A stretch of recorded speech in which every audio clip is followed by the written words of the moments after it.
Welcome to IK Media Hub, a media that takes a look on the national and international issues.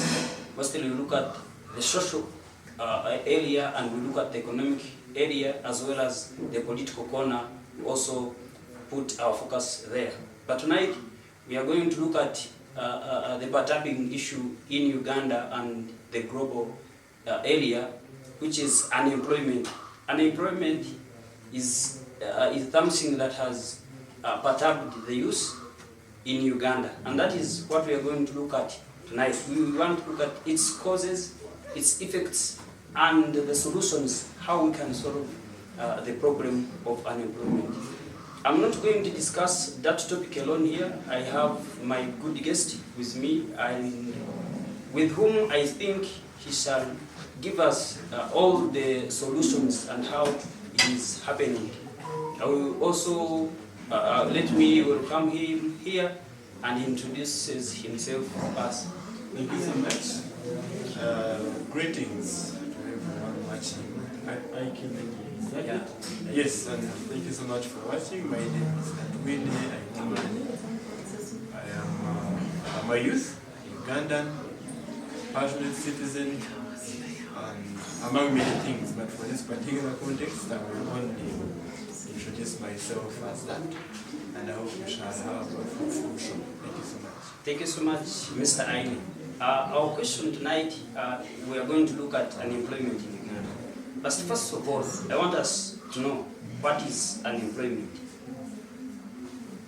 It is, we always love simply to define it as lack of jobs. We have many persons who are suitable, who are fully qualified to be doing a number of things, but they have got no opportunities to actually exercise what they have, the skills, the expertise, among other things. So employment, I would basically put it as someone being able to do something, to do a job, but they are not having an opportunity to exercise the same that they are having. Thank you. To your thinking, how big is unemployment a problem in Uganda? It is a very huge problem. It is a very big problem because today we have actually a very huge population which is much bigger than the income, if I may put it that way. There are many people, for instance, when you know, I'm not very much aware about the statistics today, but when you look at, let's take an example, you will find in a certain home in Uganda here, if a family has 5 children, you will find mostly it will be always at most 3 people who are formally employed, who are officially employed in that particular family. So I think it is true, it is indeed true that we have more employed people, more unemployed people than unemployed in this country here in Uganda today. So it is a problem that now, if indeed it is true that it is only 3 people that are employed out of 5, it means that 2 plus the parents will all be dependent on the 3 that are employed.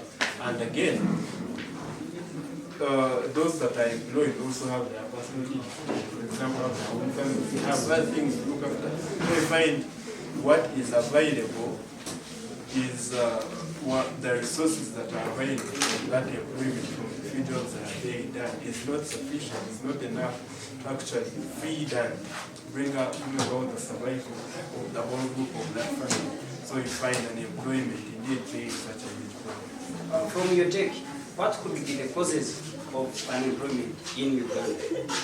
Overpopulation. Because before we look at employment as a source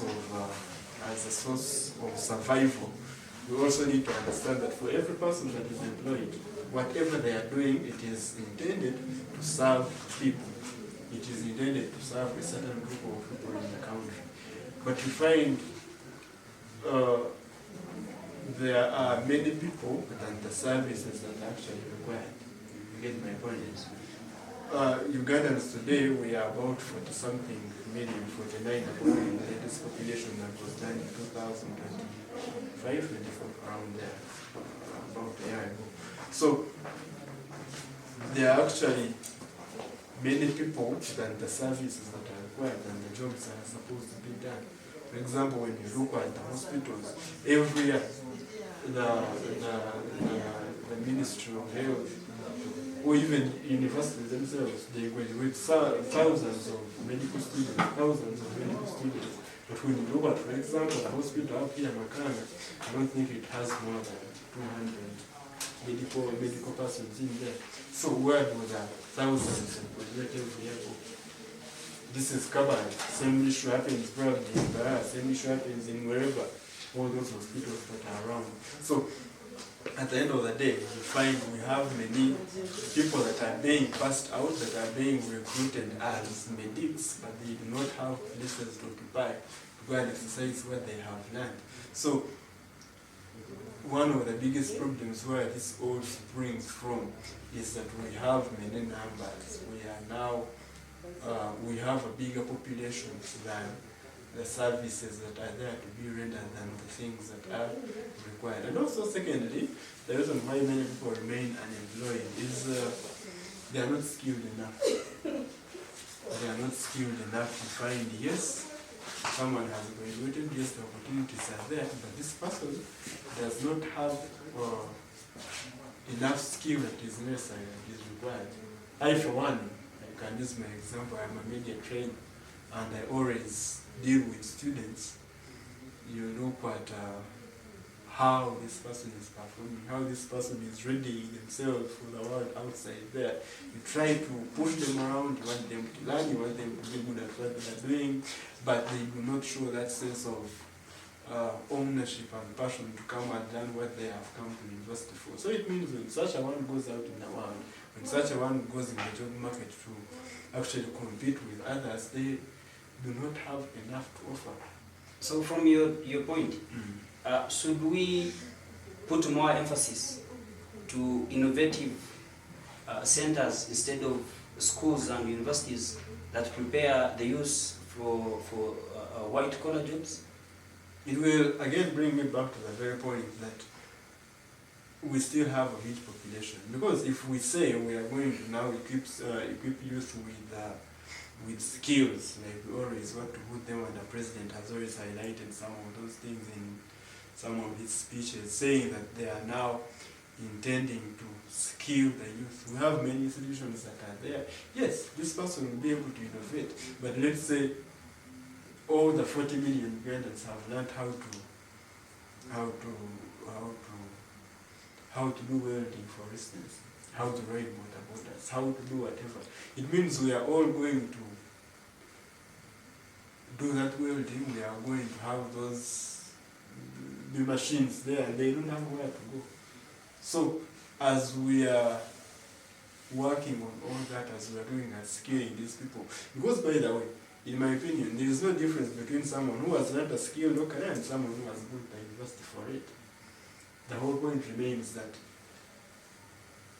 after they have obtained these skills, after they have managed to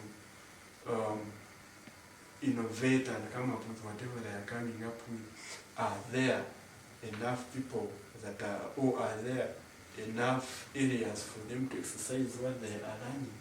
So to me, overpopulation remains my biggest point, and actually, I don't know whether I have already got into the part of the solutions to that. I think the solution that we are now, that can actually help us be redeemed from this thing that we are dealing with, this problem, is that it might not be today, it might not be tomorrow, but of course when we are doing these things, you're looking at the bigger picture, you're looking at what is going to happen in how many years from now, you're looking at a long-term vision, a long-term solution. I think we also need to have such policies on family planning as is it in Belgium, where people are only allowed to produce one kid, something, I'm not very sure, I'm not going to lie, but there is a country that does that. So when we do that, it means people are going to reduce with time, and we get to a point where we have the same measure of the opportunities available, which can actually suit the number of people that we have. From your point of a big population, can't that big population be a productive area for those who have acquired skills from universities and other institutions, so as we can curb out that problem or challenge of unemployment with that big population that we have? Can't they use, or those unemployed, those people who are not employed, can't they use that chance of unemployment, of that bigger population that you mentioned, before we go to those measures that you're talking, that we can reduce a big population? Actually, one of the other issues that we are dealing with today is many of these things, many of these opportunities, like we were saying, they are limited to a few individuals. Maybe because of issues to do with nepotism and, tribalism and etc. We have many institutions here in the country where you go and the names that are there, we are on camera, but I'm going to say, you find the people that are there at Musimes, Ainamanis, whoever, being limited to a certain tribe, a certain group of people. And you find actually in those positions, these people are earning billions of money. These people are earning many millions of money. So instead of having someone in a certain area doing many things and earning that much, it would actually be better to have different individuals occupying the same spaces, those divisions and the classifications that are there, and they share that money that is being given to one individual. Because it really doesn't make sense when we are having someone in a certain place somewhere earning 50 million, when we still have people who are working in these streets unemployed, yet the opportunity is up there. So instead of doing that, giving one individual 50 million, pick other 4 people to join that person, then each one of them earns 10 million. You get the point? Go beyond that, get 10 of them, let each one of them earn 5 million. Because eventually, there's a saying, my people have a saying that omugigo omwe kwakuba kyalo wenka nanaza kuoneza obushima, something like that, which is translated as, when there's only one rich person at a village in a certain area, it means he's only going to stir up and stimulate the spirit of robbing and stealing from this person. If you're the only one that is driving, if you're the only one with the best skills, then these other neighbors of yours are only going to want to loot from you. But if you share that wealth, those riches equally among those people, then it means everyone will be satisfied. Everyone will have at least something to do for themselves and will not even get to the thoughts of wanting to come for what you have done for yourself. So instead of having the wealth and the monies that are available and the opportunities that are available to only specified and limited individuals, let's have these opportunities diversified. Let them reach even other people, let them reach even other individuals. Make these opportunities available for all the citizens. We have always had things to do with Simani PDM and whatever. Someone is earning 50 million in one month, and then you're getting 1 million. How much is for PDM? And then you get 1 million. So you're saying that people should form this Chibina and they're all sharing 1 million in how many years? Doesn't make sense. So do you mean the government of Uganda has a hand in this increased unemployment? Very much. And how can the government, if you become the advisor of the president, maybe, how can you bring those good ideas that I had from you or to the government, and so as we can see how unemployment is ruled out from Uganda? This should just begin with the policy makers. We have legislators that we sent in parliament. Instead of them getting into those bills that will not help Ugandans at any point, we have seen things to do with there is a member recently who asked for a leave to go and draft a bill to unseat the leader of opposition. That is an absolute waste of time. That is, Because whoever the leader of opposition is, whoever occupies that seat is not going to put food on the table. It's not going to put, instead of them focusing on things that are actually going to benefit Ugandans directly, they are finding themselves at the top. So let them work on those policies. Look into them. We are dreaming of a Uganda where we are going to see people asking for those leaves and those breaks to go and draft bills to do with how we can deal with unemployment, how we can divide this wealth that is among a few individuals to even other Ugandans. How can we have people get be brought to book and made accountable for the corruption and all these things. One of them, their house was searched recently and boxes of money are heaped up in there. So corruption, nepotism, favoritism, and all these other things are actually the evils that we are dealing with there in this country. So we need to see these policies being changed. We need to see the legislators that we send there in parliament get to address these issues. And then also the executive, the president and the ministerial areas like that. I think some of these things, given that we are dealing with a Uganda where some people's mindsets and attitudes have already gone the wrong way, because you see some of the bills that are being drafted in parliament and they will not benefit Ugandans at all. So sometimes we need dictatorship to actually rule. I remember during COVID-19, those times of lockdowns, the president would go on TV and say, because of ABC and D, 21 days. Because of ABC, single-handedly, without consultation from whichever MP or whoever. So actually that moment, that time proved to us that we do not need this parliament. Because the guy was leaving the parliament out. Let me finish this part. Okay. So that the executive itself, himself as the president, he needs to always dictate some of these things and say, we are doing this, we are doing this, we are doing this.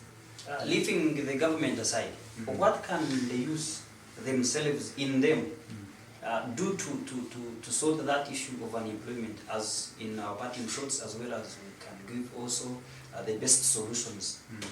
Equip themselves with skills. Equip themselves with skills, because that is what is required.